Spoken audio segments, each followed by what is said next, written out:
O ake ki te kupu matua, kei te ngaro taku ingoa I te wharangi.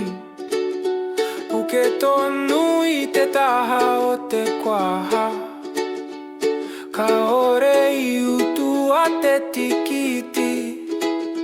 Ka korero ngā hoa noho mo te raumati, o ngā kapa me ngā tūharuru.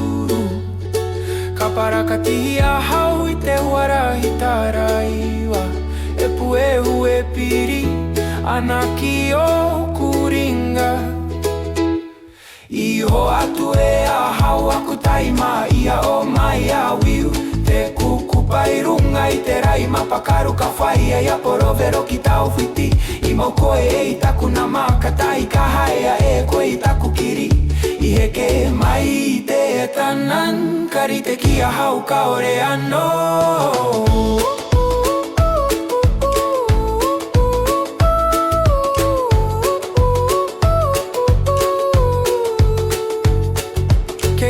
Pupuria papa I ngā kāri kau te katoa, ka takai, ka meme hai roto I te tine ka mea hewa poto noa te ahua. Engari ka mau tonu te karae he ki roto, kua takai e mama taku koti. Ko te tai kei te whenua mato ka hongi tonu ano he taruta pahi mai te raka te kau mau aru o kutau. Iho atu e a hau aku taima ia o mai a wiu, tōku kupai runga I te rai mapakaru ka whai ai aporovero ki tau iti. I mau koe I taku na makatai ka haea e koe I taku kiri. I heke mai I te tanan, karite ki a hau ka ore anō.